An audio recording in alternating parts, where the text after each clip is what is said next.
یا مقلب القلوب والابصار، یا مدبر اللیل والنهار، یا محول الحول والاحوال، حول حالنا الی احسن الحال. سلام و درود به همه شما مخاطبین عزیزی که دارید ما رو از صفحات مجازی دنبال میکنید. اینجا استودیوی بشرا، برنامه پلاک 6. خیلی خوشحالیم که در خدمت شما هستیم. سال نو رو به شما تبریک میگیم، سال نویی که مصادف شده با ماه میهمانی خدا. انشالله که نماز روزه هاتون هم قبول درگاه حق باشه. در این قسمت برنامه یکی از مهمانان ویژه و پرطرفدار در خدمتشون هستیم که قرار هست یک برنامه پر از چالش رو باهاشون داشته باشیم. جناب آقای حمیدی، سرمربی تیم بسکتبال. آقای حمیدی بله. میشه قبل از شروع برنامه سوالات جواب بدی؟ بله خواهش میکنم. بسکتبال رئال یا بارسا؟ رئال. لیکرز یا گلدن استیت؟ گلدن استیت. استقلال یا پرسپولیس؟ قطعا استقلال. مربی مهمتره یا بازیکن؟ بازیکن. جردن یا کوبی برایانت؟ کوبی برایانت. لبرون جیمز یا استیفن کری؟ استیفن کری. حامد حدادی یا سالار منجی؟ حامد حدادی. NBA یا لیگ اروپا؟ لیگ اروپا. حمله های سریع یا ثانویه؟ حمله های سریع. خیلی ممنون. خواهش میکنم.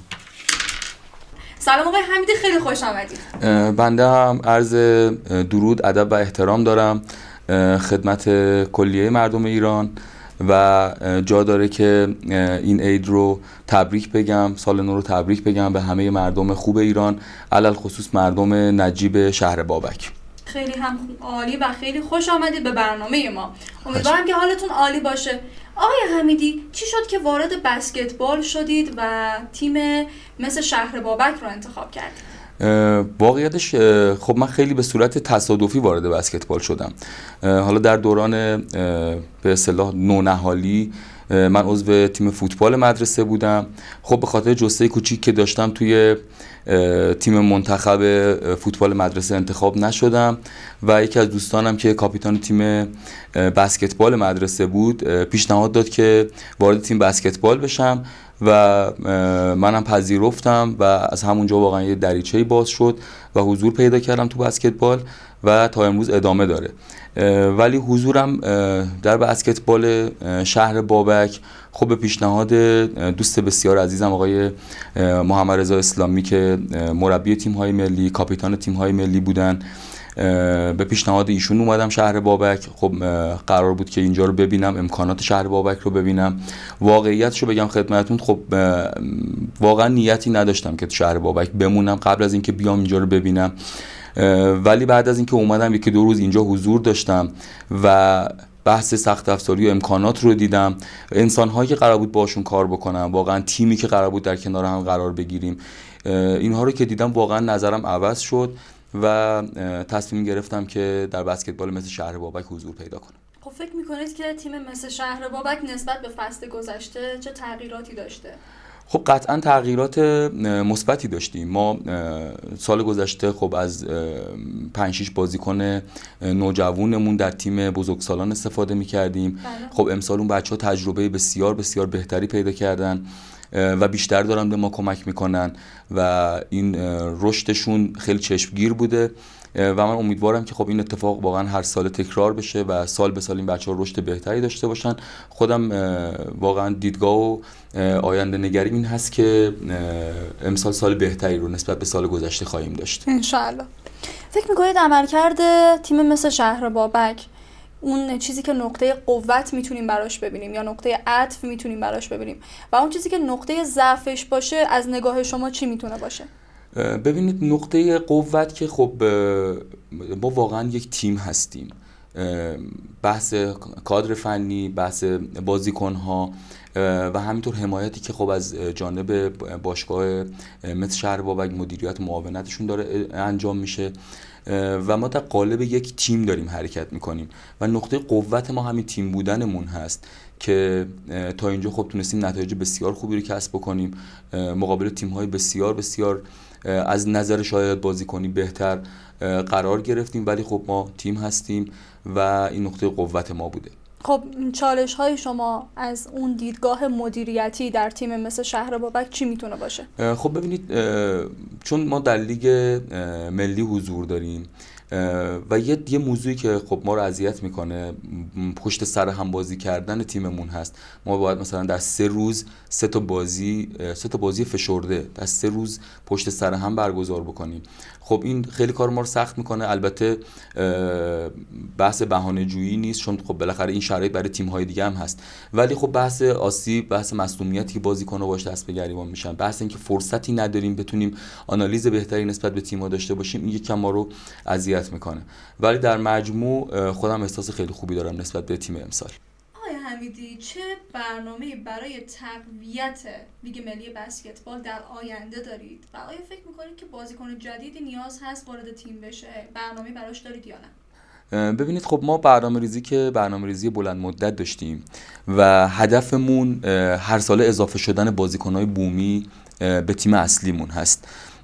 امسال بازیکن‌های بسیار خوبی رو از شهرهای دیگه حالا ما جذب کردیم، بازیکن‌هایی که اول برامون از نظر اخلاقی و رفتاری مهم بودن و در درجه دوم بحث فنیشون بود، چون ما در هر صورت در کنار کار بسکتبال دوست داریم روی اخلاق بازیکن‌هایی که بومی شهر بابک هستن روی اینها هم کار بشه. بله، و هدف اون است که در کنار بسکتبال از نظر اخلاقی هم انسان‌های خوبی رو بتونیم تحویل جامعه بدیم و این اتفاق خوب افتاد. امسال خب بازیکن‌های بسیار بسیار با اخلاق، هم از نظر فنی و هم از نظر اخلاقی، بازیکن‌های خوبی رو تونستیم جذب بکنیم و من خودم احساس می‌کنم اتفاق خوبه در بسکتبال شهر بابک و بازیکن‌های بومی شهر بابک افتاده و بچه‌ها دارن یه مسیر خوبی رو پیدا می‌کنن که حالا این مسیر خوبه در نهایت الان منتهی شده به این که خب ما از به اصطلاح بازیکن‌های جوان و نوجوانمون که در اختیارمون هستن از بچه‌های شهر بابک، الان 3 تا بازیکنمون در معیت تیم ملی زیر 18 سال کشور هستن و من فکر می‌کنم این اتفاق بسیار بسیار خوبی بود برای بسکتبال و حتی می‌خوام بگم برای ورزش شهر بابک. فلسفه مربیگری آقای حمیدی چیه؟ دوست دارین بازی‌ها بیشتر به سمت هجومی بره یا دفاعی؟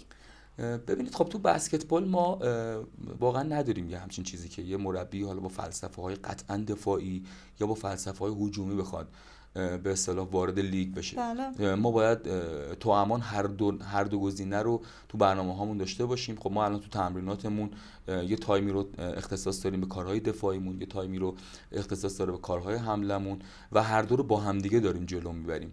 ولی در مجموع خب این فکر می‌کنم یه چیز خیلی بدیهی هست. همین مربی‌ها بازی تهاجمی رو بیشتر دوست دارن، بازی که با سرعت بیشتری اتفاق بیفته و من واقعا تلاشم این است که بتونیم این فلسفه رو تو تیم جا بندازیم و بتونیم از به اصطلاح فست بریک یا ضد حمله ها بتونیم بیشترین استفاده رو ببریم. اگر که شما بخواید از سبک‌های دفاعی استفاده کنید واسه تیم خودتون، چه سبکی رو انتخاب می‌کنید و به نظرتون مناسب تره؟ ببینید، خب من خیلی علاقه‌مند به سبک دفاعی یارگیری یا من تو من هستم. خب ما تو این شرایط دفاعی فضای کمتری به تیم مقابلمون میدیم و اینکه بازیکنمون مسئولیت پذیرتر خواهد بود. خب با توجه به اینکه عرض کردم خدمتتون ما چند تا بازیکن نوجوان و جوان توی تیممون داریم، از الان داریم روی این بچه‌ها کار میکنیم که با این سبک دفاعی آشنا بشن و مسئولیت پذیری بیشتری رو به بازیکن یاد میده این سبک و من فکر میکنم که واقعا باید تو رده‌های پایه همه مربی‌ها واقعا برن به این سبک که بتونن از به اصطلاح دفاع من تو من، دفاع یارگیری بیشتر استفاده بکنن. آقای حمیدی، شما فکر میکنید که لیگ برتر ایران از نظر فنی و تاکتیکی نسبت به لیگای جهانی چطوره و اون قیاس شما چی هست؟ خب ببینید، از نظر سخت افزاری خب فاصله خیلی زیادی داریم. بحث حالا نوع تمرینات، خب مربیای بسیار خوبی در ایران دارن کار میکنن، مربیای بسیار بروزی هستن، دارن میرن به اون سمت و سویی که خب نزدیک میکنن خودشونو به لیگ های معتبر خارجی ولی خب ما از نظر سخت افزاری واقعا خیلی فاصله داریم باشون و امیدوارم حالا با برنامه‌ریزی خوبی که حالا فدراسیون محترم دارن ان شاءالله بتونیم هر روز این فاصله رو کمتر بکنیم. هر چقدر لیگمون پویاتر باشه قطعا تیم‌های ملی قوی‌تری ما میتونیم در مسابقات شرکت بدیم. من فکر می‌کنم که این اتفاق امیدوارم ظرف چند سال آینده حداقل اینکه این فاصله خیلی کمتر بشه اتفاق بیفته انشالله.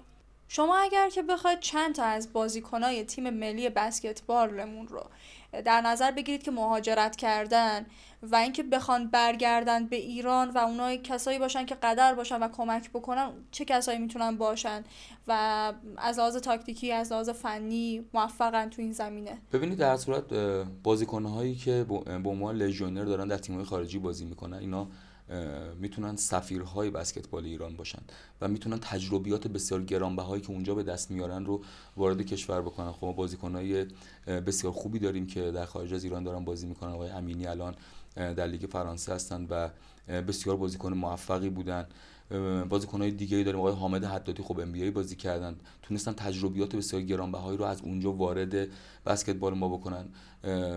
ما آقای بهنام یخچالی رو داریم که خب بسیار بسیار بازیکن توانمندی هست، الان در لیگ آلمان داره بازی میکنه.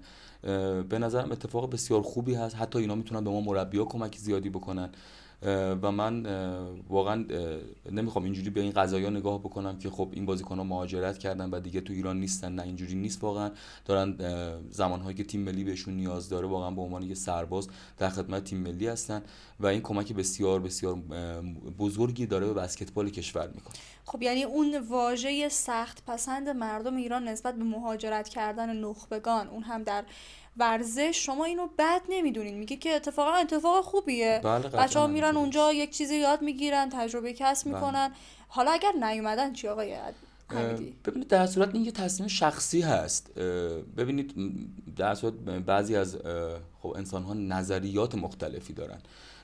خب یه سری از بازیکن‌های بسکتبال، حالا نه فقط ورزش بسکتبال، خیلی رشته‌های دیگه، خب یه آرمان‌هایی دارن، یه ایدئولوژیکی دارن برای خودشون و دنبال برآورده کردن اون به اصطلاح آرزوهاشون هستن. ولی من خودم واقعیتش نمیپسندم این موضوع رو، اینکه بخوام بازیکنی از ایران بره زیر پرچم کشور دیگه‌ای بازی بکنه. خب واقعا من اینو نمیپسندم و امیدوارم شرایط خوبی در کشور ما ایجاد بشه و امکانات خوبی در اختیار بازیکن‌های ما قرار داده بشه که اون جذابیت برای این بچه‌ها باشه و دنبال هدفشون این نباشه که از خارج از کشور برن و زیر پرچم کشورهای دیگه‌ای بازی بکنن. به نظرم این یه نگاه دو سویه است، باید از دو طرف به این قضیه نگاه کرد.